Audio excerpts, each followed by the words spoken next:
flaps onto this 1 Series BMW, and it really is a straightforward procedure, although with mud flaps I've always found that you end up doing a whole lot more mucking around than what you want to do. We've got little plastic clips in here, and here, and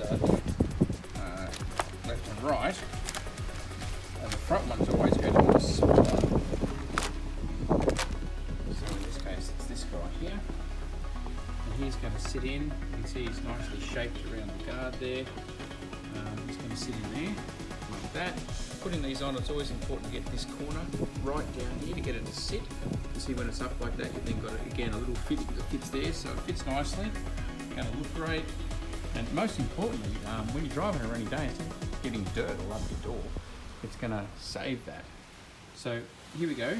This 2 holes here and here are going to line up with these bottom 2 clips, not the third. So the third can stay in place, and these bottom 2 need to come out.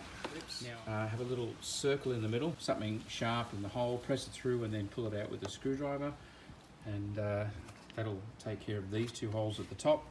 And then the third fixing point is there, and there's nothing there, as you can see.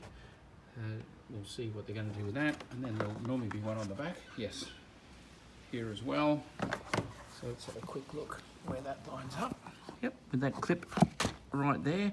So we'll see if that clip is strong enough or not.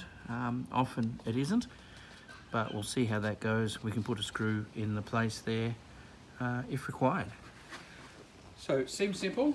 Let's see how straightforward. Got a nail backwards and just banged it in from the head, and then I'm going to pull that back out again. Then very straightforward.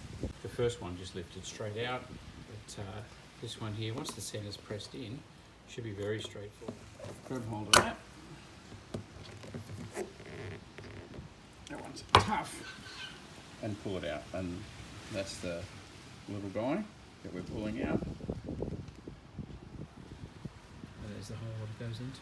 Having time to fit this, there are 2 little 10mm nuts you can take off there and there. That's these guys, but that's still very, very tight. You can pull it down. I've got a whole heap of dirt came out of there. I was looking for the little pins out of these guys so that I could reuse them, because they've come out beautifully intact, but I've sifted through that dirt and I can't actually find them. So what I'm going to do, if you can find yours all good and great, or maybe try to not knock yours all the way through, I've got a screw in this one, as you can see, and that's going to open that up and make that tight. So I'll see how I go with that. And I've then got another new fitting from another application, so I can press that in. That one's a lot more usable. So I'll give that a tap. Yeah, look at that. That is beautiful and tight and holding it in place. So we'll put the next one in, and it's lining up perfectly. And put the screw into that one, and then that one is just going to be a screw into the panel what they've supplied, and then underneath this big plug came out, so we'll put that plug in underneath. That worked a treat as well. I just put that screw into the middle of that plug, and that's now holding beautifully tight as well. That new plug went in beautifully in slugs. I mean, yeah, they don't come supplied. You just get the screws and clips, which you're going to be using on the back, but that's worked perfect, that's worked perfect. So we're just going to screw that in and put the plug in the bottom. This is proving a really nice install. That went in, and just a tap with the hammer, and that's gone up nice and tight.